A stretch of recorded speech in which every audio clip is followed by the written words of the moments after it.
नमस्कार, मैं रोज। आज मैं प्रकाशित वाक्य के बारे में कुछ कहना चाहती हूँ।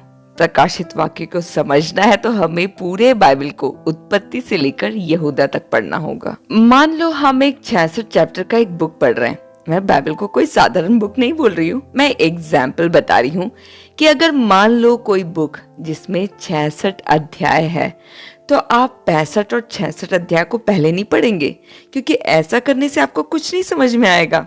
ठीक ऐसे ही प्रकाशित वाक्य को समझने के लिए हमें बाइबल के पहले पेज से शुरू होना होगा। प्रभु की आत्मा ने बाइबल को कितने प्यारे तरीके से पिरोया है। ऐसा लगता है मानो किसी एक ने इसे पूरा लिखा हो, मगर 40 से ज्यादा लेखक अलग अलग समय में अलग अलग जगहों में बैठकर लिखी बातें, पर क्या ही खूबसूरत।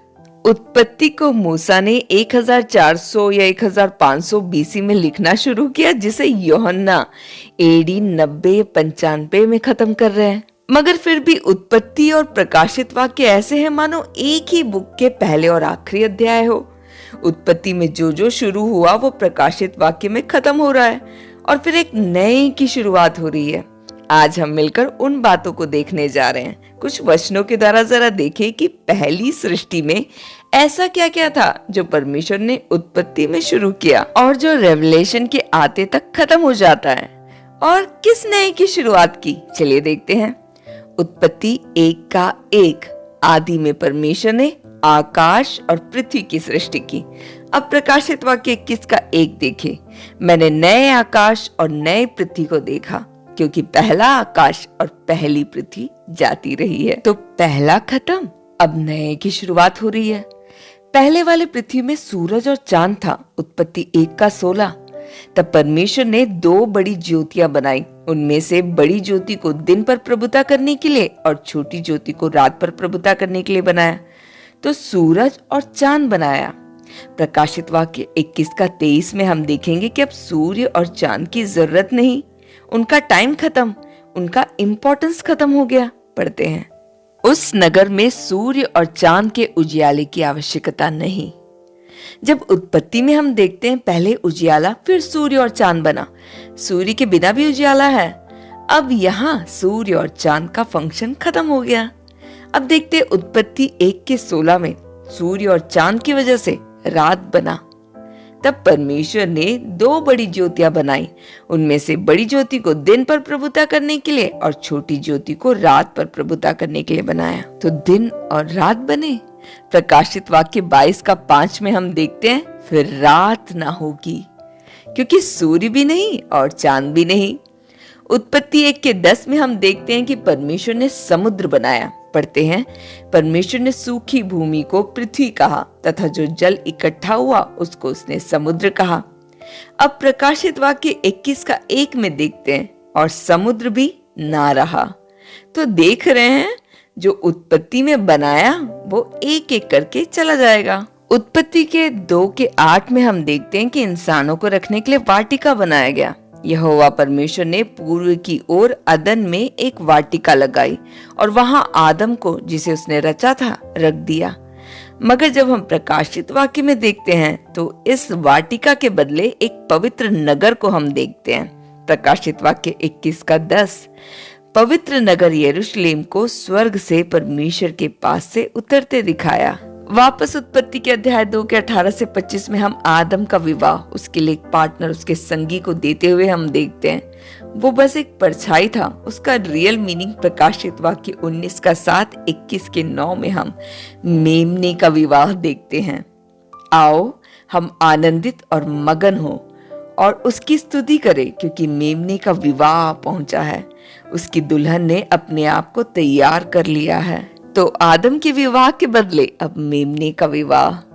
वैसे उत्पत्ति 3 में पाप की शुरुआत को हम देखते हैं। उत्पत्ति 3:6 अतः जब स्त्री ने देखा कि उस वृक्ष का फल खाने के लिए अच्छा और देखने में मन भाव और बुद्धि देने के लिए चाहने योग्य भी है, तब उसने उसमें से तोड़कर खाया और अपने पति को भी दिया और उसने भी खाया। तो पाप यहाँ पर शुरू हुआ। प्रकाशित वाक्य 22:4 से 5 में हम देखेंगे पाप खत्म। डायरेक्ट नहीं, लेकिन मीनिंग यही है। पढ़ते हैं। वे उसका मुंह देखेंगे और उसका नाम उनके माथों पर लिखा हुआ होगा। फिर रात न होगी और उन्हें दीपक और सूर्य के उजियाले की आवश्यकता न होगी, क्योंकि प्रभु परमेश्वर उन्हें उजियाला देगा और वे युगानुयुग राज्य करेंगे। तो उनका नाम होगा, परमेश्वर के पास होंगे, मतलब पाप वहां नहीं होगा। पाप होता तो परमेश्वर से दूर हो जाते। उत्पत्ति 3:1 में हम शैतान को देखते हैं। शैतान सांप के रूप में आता है। 3:1 यहोवा परमेश्वर ने जितने बनैले पशु बनाए थे उन सब में सर्प धूर्त था। उसने स्त्री से कहा, क्या सच है कि परमेश्वर ने कहा तुम इस वाटिका के किसी वृक्ष का फल ना खाना? तो सांप या हव्वा को पाप करने के लिए उकसाता है। प्रकाशित वाक्य 20:10 में हम देखते हैं कि शैतान को आग में डाल दिया जाएगा, फिर वो भी खत्म। पढ़ते हैं, उनका भरमाने वाला शैतान आग और गंधक की उस झील में, जिसमें वह पशु और झूठा भविष्यवक्ता भी होगा, डाल दिया जाएगा और वे रात दिन युगानुयुग पीड़ा में तड़पते रहेंगे। तो उत्पत्ति में जो जो शुरू हुआ वो सब खत्म हो रहा है। उत्पत्ति 3:14-17 में हम पढ़ेंगे तो पाएंगे कि इस पाप के फलस्वरूप दुख, दर्द, आंसू, श्राप ये सब आया। मगर जब हम प्रकाशित वाक्य 21:4 पढ़ते हैं तो ना आंसू, ना पीड़ा, ना शोक, सब ओवर पढ़ते हैं। वह उनकी आंखों से सब आंसू पोंछ डालेगा और उनके बाद मृत्यु ना रहेगी और ना शोक, ना विलाप, ना पीड़ा रहेगी। पहली बातें जाती रही। 22:3 में हम पढ़ते हैं, फिर श्राप ना होगा। एक और बात उत्पत्ति 3:19 में, तुम मिट्टी तो है और मिट्टी ही में फिर मिल जाएगा। मृत्यु है। और अभी प्रकाशित वाक्य में हमने देखा मृत्यु ना रहेगी। पहली बातें जाती रही। तो जो पहला था या पहले था, सब एक एक करके उसका एंड हम लोग प्रकाशित वाक्य में देखते हैं। अब एक नए की शुरुआत यहाँ पर हम देखते हैं। प्रकाशित वाक्य को वैसे देखा जाए तो लॉर्ड्स लास्ट ड्रामा कह सकते हैं। जस्ट इमेजिन करो, इमेजिन बस करना है कि जॉन एक नाटक या ड्रामा लिख रहा है। जस्ट हमें समझने के लिए बोल रही हूँ। अब इसमें रॉन्ग टीचिंग है, ऐसा है वैसा मत बोल देना। अगर इसे हम एक नाटक के रूप में देखें तो एक कहानी में एक नायक होता है और एक नायिका होती है, और इन दोनों के बीच में इश्यू क्रिएट करने वाला एक विलन भी होता है। और भी कई पात्र होते हैं जो स्टोरी को आगे लेकर जाने में मददगार होते हैं। लास्ट में क्या होता है कि जो हीरो होता है वो सारा इशू को सॉल्व कर देता है और हीरो हीरोइन से शादी कर लेता है और आराम से ये दोनों एक साथ जीने लग जाते हैं। Happy ending. जब हम बाइबल में देखते हैं तो जो नायक है वो है प्रभु यीशु मसीह और जो हीरोइन है वो कलीसिया है। इन दोनों के बीच में प्रॉब्लम क्रिएट करने वाला, दोनों के करीब आने में रुकावट पैदा करने वाला एक विलन है, वो है शैतान।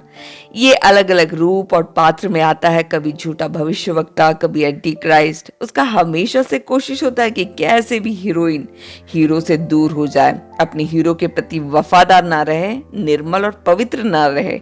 इसके लिए वो बहुत कुछ करता है, मगर सबके एंड में हीरो सारे ऑब्स्ट्रक्शंस को जीतकर अपनी हीरोइन को लेकर नए जेरूशलेम की ओर चला जाता है और वहां ये लोग सालों साल साथ रहते हैं। कहानी खत्म। प्रकाशित वाक्य 21:4-5 वो उनकी आंखों से सब आंसू पोंछ डालेगा। इसके बाद मृत्यु ना रहेगी और ना शोक, ना विलाप, ना पीड़ा रहेगी। पहली बातें जाती रही।